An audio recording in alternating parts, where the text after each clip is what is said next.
솔로몬이 지혜가 넘쳤고 재물이 넘쳤고 명성이 넘쳤습니다. 사물의 이치, 사물이 돌아가는 원리를 다 통달을 했고 1000명의 아내를 두었으며 누리고 싶은 거 해보고 싶은 거 다 이루었습니다. 근데 다 해보니까 너무 허무한 거예요. 하나님께서 주신 지혜로 세상에서 누리고 싶은 거, 알아보고 싶은 거, 해보고 싶은 거 다 해봤더니 결론이 뭐냐면 너무나 허무했다는 겁니다. 허무함을 견딜 수가 없어서 1장에 보게 되면은 헛되고 헛되며 헛되고 헛되니 모든 것이 헛되도다 라고 절규를 하고 있습니다. 정신과 의사는 이 전도서를 보면서 이 솔로몬이 깊은 우울증에 걸린 것 같다 그렇게 말하기도 합니다. 그래서 전도서를 잘못 읽게 되면요 굉장히 허무합니다. 솔로몬이 하나님이 주신 은혜와 축복을 가지고 큰 일을 이뤄나갔다가 그걸 가지고 세상 가운데서 어리석게 살면서 보니까 너무나 허무한 거예요. 그러니까 솔로몬이 이렇게 살아서는 안 된다. 이렇게 어리석게 살아서는 안 되고 지혜롭게 살아야 된다라고 하는 것을 당부하기 위해서 전도서를 썼습니다. 그러면 어떻게 살아야 어리석게 사는 것이 아니라 지혜롭게 사는 삶일까요? 첫째는 하나님을 기억해야 됩니다. 하나님을 떠나서는 안 된다라는 가르침입니다. 하나님을 떠난 삶을 살아봤더니 뭐 인간이 할 수 있는 모든 거 다 해봤는데 그게 다 헛된 것이다라고 하는 것이죠. 솔로몬은 하나님 안에 있을 때는 모든 것이 다 보장됐습니다. 전무후무한 지혜를 받았고 부귀와 영화가 넘치는 축복을 받았습니다. 그런데 그렇게 보장된 축복 속에서 한눈을 팔아서 세상 가운데 더 좋은 거 없을까? 한눈을 팔아서 세상 속으로 들어가서 세상 속에 온갖 쾌락을 누리고 욕심을 내고 인간이 누릴 수 있는 모든 것들을 다 해봤는데 너무나 허무했다라고 하는 거예요. 하나님 안에서 누렸던 모든 축복들이 세상 속으로 나아가 보니까 헛되고 모든 것이 헛되다라고 하는 것을 깨달았습니다. 그래서 솔로몬이 이렇게 고백하는 겁니다. 하나님 없는 즐거움 헛된 것이다. 하나님 없는 웃음과 희락 헛된 것이다. 하나님 없는 술을 통한 즐거움 헛된 것이다. 하나님 없는 부귀와 영화 헛된 것이다. 하나님 없는 사업 번창 헛된 것이다. 하나님 없는 사람이 많이 모이고 가축들을 많이 갖는 거 헛된 것이다. 하나님이 없는 보물과 노래하는 자들과 여인들 헛된 것이다.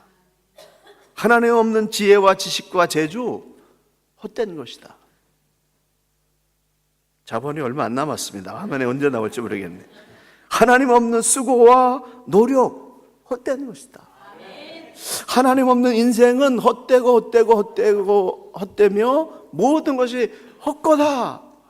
하나님 밖으로 나가면 안 된다. 하나님 안에 들어와야 된다 라고 하는 절절한 고백인 것입니다. 그래서 이 전도서는요 이 허무함을 한 포인트만 딱 바꿔서 생각하게 되면은 은혜와 축복으로 바뀝니다. 하나님 안으로 들어오게 되면은 모든 것들이 다 바뀐다는 거예요. 그래서 헛되다는 말을 긍정문으로 바꾸면 이렇게 표현할 수 있습니다. 하나님 안에 있으면 모든 것이 행복하다. 하나님을 경외하는 마음을 가진 사람은 행복하다. 하나님이 주신 재물은 행복하다. 하나님이 주신 사업은 축복이다. 하나님이 주신 사람들 축복이다. 하나님이 주신 보물과 노래는 축복이다. 하나님이 주신 지혜와 지식은 축복이다. 하나님이 주신 나이 듦 이것도 축복이다. 하나님이 계시기 때문에 내 인생은 소중하고 소중하며 소중하고 소중하니 모든 것이 소중하다. 확 바뀐다는 거예요.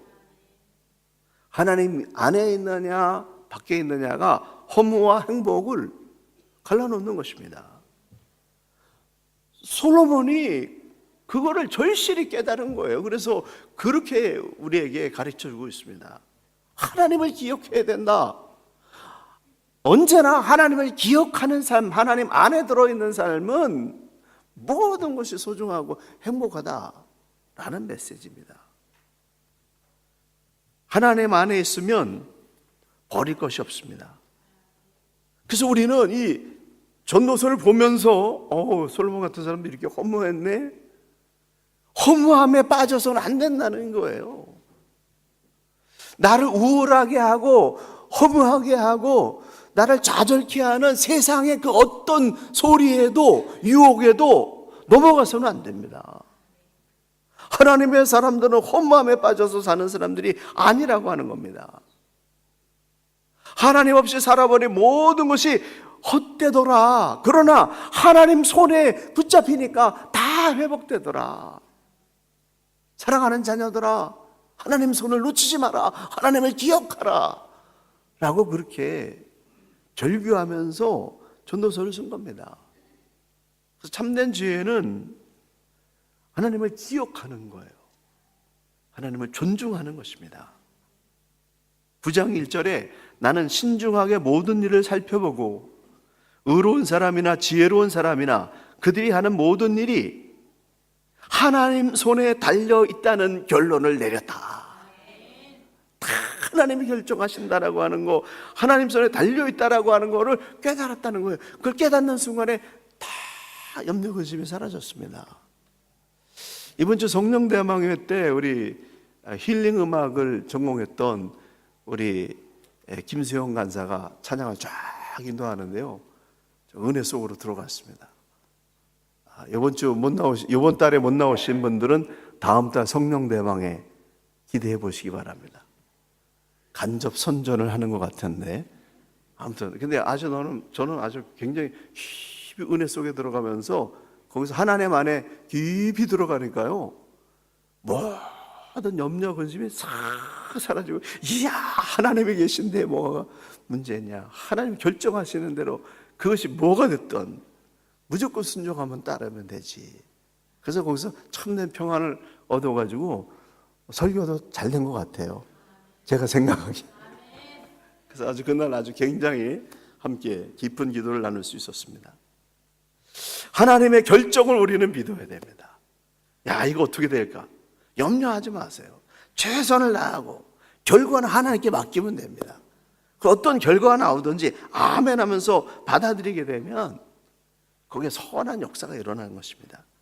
그러므로 나의 모든 것이 하나님 손에 달려있다는 사실을 기억하고 항상 하나님과 동행하는 지혜로운 인생 되시길 간절히 축원합니다. 두 번째, 하나님의 때가 올 때까지 참고 견뎌내는 사람이 지혜로운 사람입니다. 하나님의 완벽한 시간이 있어요. 애쓰고 노력하다가 하나님께서 내가 여기 있다, 내가 이 일을 위해서, 이런 축복을 주기 위해서 너를 그렇게 그동안 연단했고 훈련했고 인도했다. 자, 이 선물을 받아라 라고 하나님께서 그냥 확 부어주시는 완벽한 하나님의 시간이 있다는 거예요. 그 하나님의 은혜의 시간을 만날 때까지 끝까지 견뎌내야 된다는 거죠. 중간에 포기하면 소용없어요.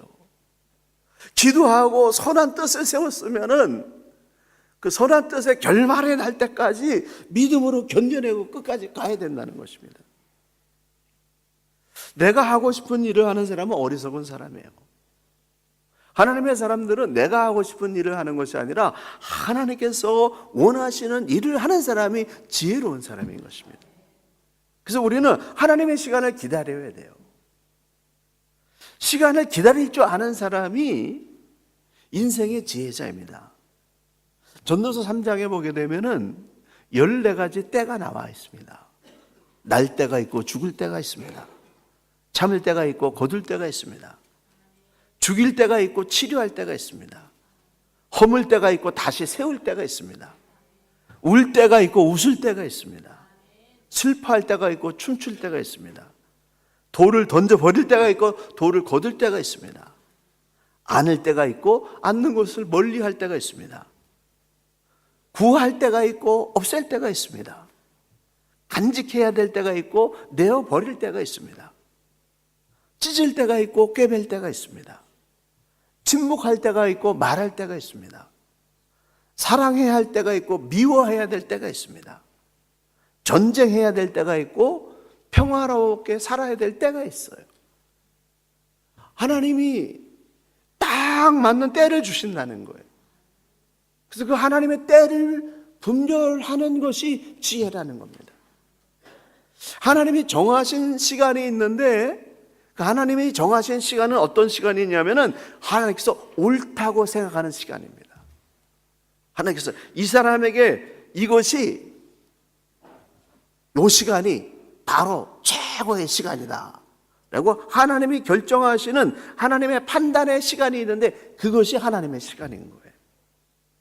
그래서 하나님께서 정하신 그 시간이 될 때까지 우리는 기다려야지, 그것을 참지 못하고 몸부림치면서 애를 쓰는 것은 헛수고라고 하는 겁니다. 그렇다면 우리는 어떻게 하나님의 타이밍을 맞추는 지혜로운 삶을 살 수 있을까요? 나를 선한 길로 인도하시는 하나님의 시간과 어떻게 딱 맞아 떨어질 수 있도록 그렇게 살 수 있느냐? 성경에서 보게 되면 기름 부으심이라는 단어가 나옵니다. 하나님의 기름 부으심을 받아야 됩니다. 하나님의 기름 부으심 속으로 들어가야 된다는 겁니다. 그런데 이 기름 부으심이라고 하는 건 뭐냐면 성령께서 우리가 하나님의 부르심에 맞게 일할 수 있도록 준비시키는 그런 기간을 말해요. 하나님이 나를 만드시는 기간이 성령의 기름 부으심이라고 그랬는데 성령께서 나에게 찾아오셔가지고 내가 하나님의 일을 감당할 수 있도록 사람을 만드는 그러한 시간들을 성령의 기름 부으심이라고 말합니다. 필요한 일들을 가르쳐 주시고 교정해 주시고 깨끗하게 씻어 주시고 담대한 믿음을 주시고 우리가 주님께 쓰임받기에 합당하도록 그릇이 되도록 틀을 만들어 주시고 모양을 만들어 주시는 영적인 수술을 하는 시간이 있는데 이게 성령의 기름 부으심이에요. 성령의 수술을 받는 이 기간을 잘 믿음으로 견뎌내야 된다는 겁니다. 영적으로 새로운 사람으로 거듭남을 경험하는 시간들, 이게 단번에 하나님의 능력으로 이루어지는 것 같지만 그렇지 않습니다. 사도 바울도 다메섹 도상에서 성령의 불을 받았는데 그 순간에 완전 완성된 거 아니에요. 사도행전 2장에서 이 제자들에게 사도들에게 성령의 기름 부심이 임했는데 그 한순간에 끝난 것이 아니라 시작입니다. 거기서 계속해서 훈련받고 연단받아서 하나님의 거룩한 자로 쓰임받을 수 있도록 거룩한 교회로 나갈 수 있도록 계속 연단받고 받았는데 그것이 성령의 기름 부으심의 시간이라는 겁니다. 모세는 하나님의 시간을 만날 때까지 광야에서 40년 동안 성령의 기름 부음을 받았습니다. 40년 동안 출애굽을 이끌어갈 수 있는 위대한 영적인 지도자가 되도록 깨어지고 부서지는 연단의 과정을 가졌다라고 하는 것입니다. 하나님께서 쓰실 만한 온유한 사람이 되기까지 모세는 40년 걸렸어요. 왜냐하면 모세는 자기 의가 너무나 강했기 때문에 하나님께서 한두 번 혹은 1년은 안 되고 40년 동안 아주 성령과 함께 거룩한 삶을 매일 단순하게 반복하는 그런 훈련을 시킨 것입니다. 하나님께 쓰임받을 만한 그런 사람이 되도록 저와 여러분을 하나님께서 붙잡으시고 성령의 기름을 부으셔서 지금 저와 여러분을 만들어 가고 계신 줄로 믿습니다. 우리 교회를 만들어 가시는 거예요. 우리 교회가 출발할 때하고 지금은 너무나 다른 가운데 있습니다. 굉장한 그런 성령의 연단을 받아서 만들어져 가고 있는 걸 우리가 보이고 있고 그리고 거기서 하나님의 사람들이 열매로 나오고 있는 걸 보고 있습니다. 베드로전서 5장 6절 그러므로 하나님의 능하신 손 안에서 겸손하라. 때가 되면 너희를 높이시리라. 믿음으로 계속해서 선한 행진을 쌓아 나가고 있으면 하나님께서 높이실 때가 있다는 거예요. 그래서 연단을 견뎌내야 됩니다. 하나님께서 나를 거룩한 것으로 인도하시기 위해서 불같은 테스트를 계속 하시는데, 그것을 분명히 하나님께서 나를 만들고 계시다, 하나님의 시간이 올 거다라는 믿음을 가지고 견뎌내야 된다는 것입니다. 그래서 뛰쳐나가지 말고 기다려야 됩니다. 기도하면서 작은 일 하나하나에 충성하면서 하나님을 기다리는 거, 하나님의 시간을 기다리는 거, 그것이 지혜로운 것입니다. 과정입니다. 어렵고 힘든 과정을 거치지 않고 젊은 나이에 갑자기 스타가 된 사람들은 넘어질 위험들이 너무나 많습니다. 그래서 젊은 시절에 스타가 되고 수백억을 벌어가지고 감당이 안 돼서 무너진 사람들이 우리 주변에 계속 나오고 있습니다. 마가복음 4장 5절, 하룻밤 사이에 솟아난 싹은 열기가 미치면 금방 쓰러진다 라고 말씀하고 있습니다. 그냥 갑자기 살아난, 갑자기 스타가 된 사람은 어려움을 못 견뎌낸다는 거예요. 근데 사막의 그 온갖 더위와 추위를 견뎌내고서 거기서 피어난 그런 새싹들은 어떤 경우에도 그것을 견뎌내고 살아남는 그런 걸 보게 됩니다. 그래서 우리는 기다리는 실력을 길러야 돼요. 누가복음 8장 15절에 보게 되면 100배의 결실을 맺는 좋은 땅에 대해서 말씀하고 있는데, 좋은 땅에 있다라고 하는 것은 착하고 좋은 마음으로 말씀을 듣고 지키요. 여기까지는 우리가 잘 알아요.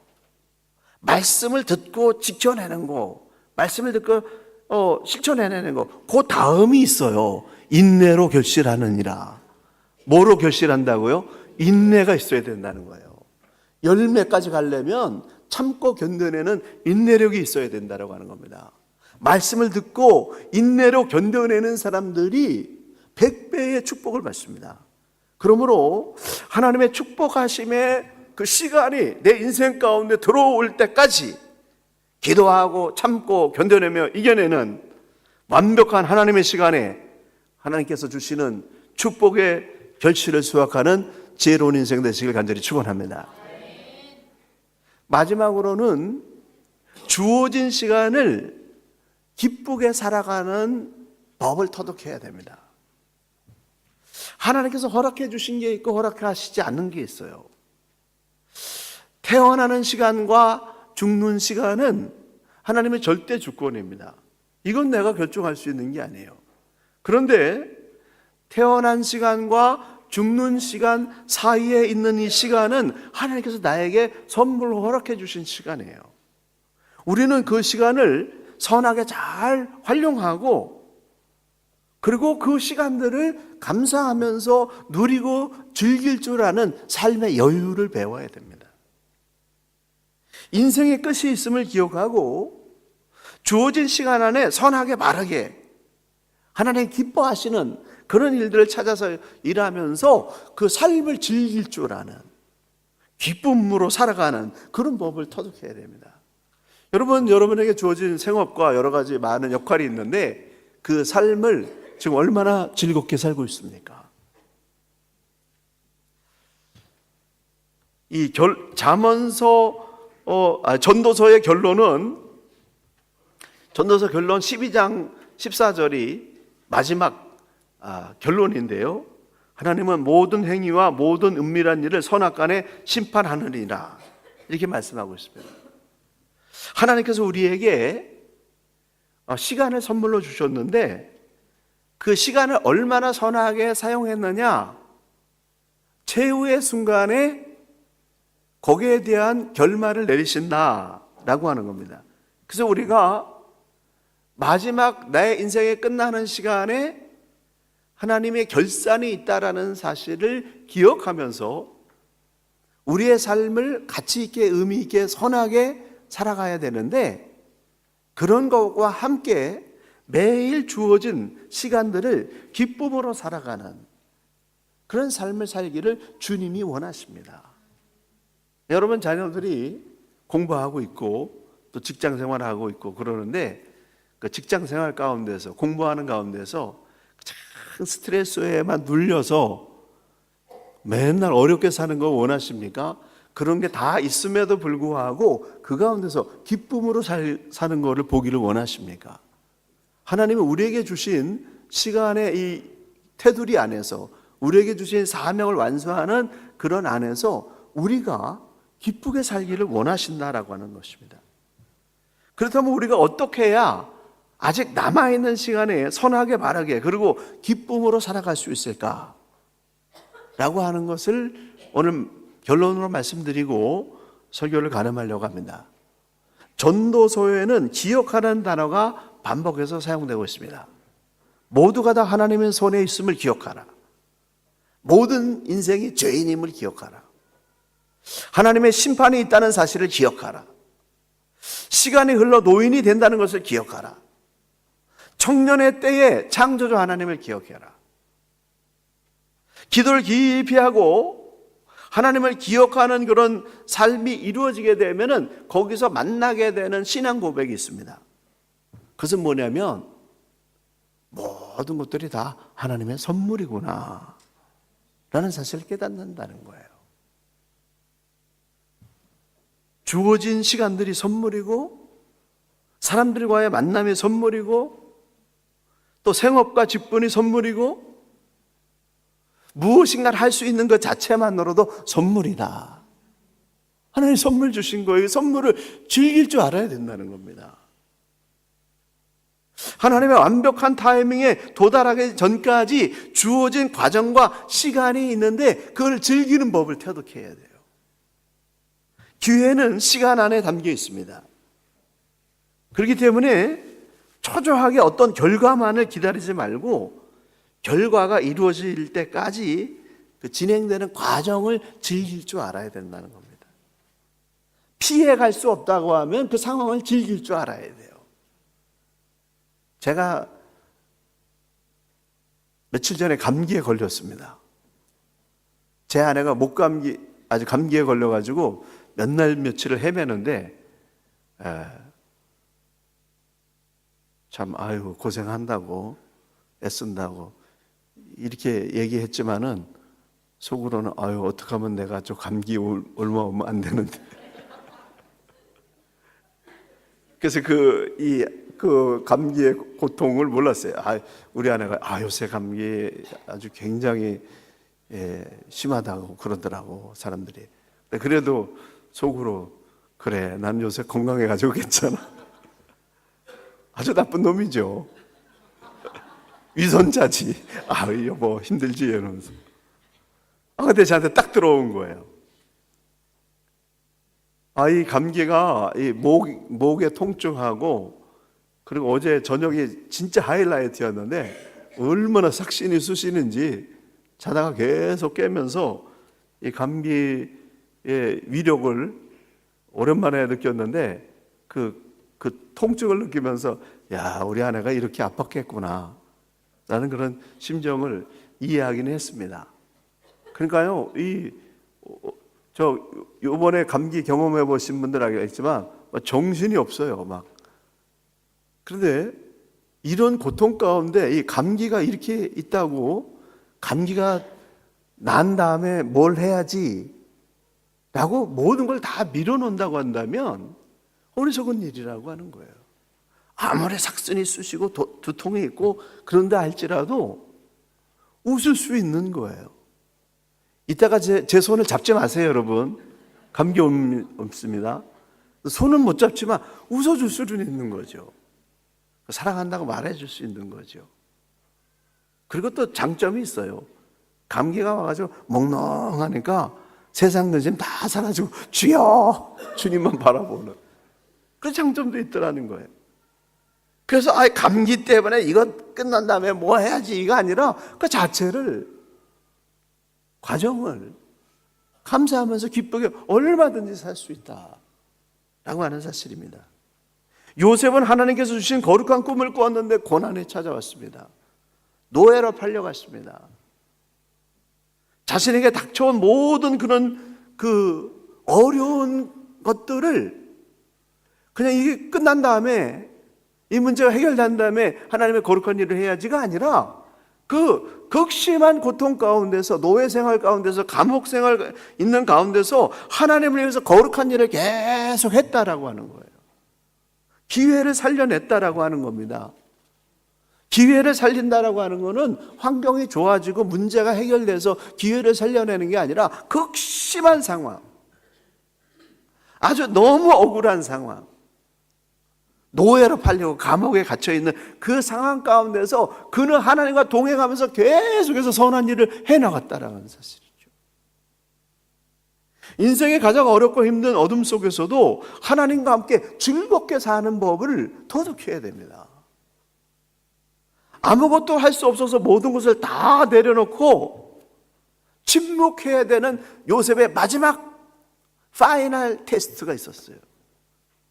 아무것도 못하고 아무도 알아주지 않는 침묵을 해야 되는 그런 2년간의 잊혀진 시간이 있었는데, 그 침묵하는 시간 상황 속에서도 그는 그 시간을 선하게 활용했다라고 볼 수밖에 없습니다.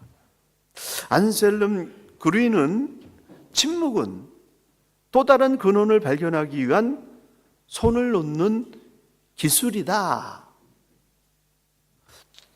아무것도 못할, 아니 완전히 묶여가지고 아무것도 못하고 입 딱 닫고 침묵만 해야 되는 그런 상황에 있다 할지라도 그 침묵이 또 다른 차원의 삶으로 나갈 수 있게 하기 위한 그런 발판이 된다는 거예요. 그래서 신비주의자들은 침묵의 시간을 이렇게 비유했습니다. 가시들은 장미를 맺기 시작한다. 바위는 생명수가 된다. 어둠은 빛이 된다. 그리고 사막은 생명력으로 피어날 것이다. 의미 없는 시간이 없습니다. 침묵조차도 또 다른 생명이 자라게 하고 새로운 생명을 탄생시키는 시간의 과정일 뿐입니다. 우리의 인생 한 시간 한 조각 의미 없는 시간들이 없습니다. 늙었으니까 끝나야지. 아니요. 아직 살아있는 자체만으로도 귀중한 것이고 거기에 의미가 있고 그것을 즐기고 기뻐하기를 주님이 원하십니다. 창조주 하나님을 기억하면서 하나님의 선한 뜻이 이루어질 때까지 정말 겸손한 자세로 주어진 삶을 감사하면서 살아가는 그런 지혜로운 인생이 되어야 됩니다. 사랑하는 성도 여러분, 매일 매순간 창조주를 기억하면서 살아가는 거, 이게 지혜예요. 하나님의 완벽한 시간이 올 때까지 그냥 기다리는 것이 아니라 내가 할 수 있는 모든 선한 일을 최선을 다해서 열심히 하면서 참고 견뎌내는 거, 이것이 지혜입니다. 그리고 주어진 기회와 시간 안에서 기쁘게 살아가는 거, 즐겁고 행복하게 살아가는 거, 이게 지혜입니다. 그러므로 완벽한 시간, 축복의 시간이 나에게 임할 때까지 기쁨으로 매일 매순간을 채워가면서 끈질기게 참고 견뎌내고 이겨내서 하나님의 축복의 기름 부으심, 하나님이 선물로 주시는 100배의 축복을 누리는 복된 인생 되시기를 간절히 축원합니다. 기도하시겠습니다.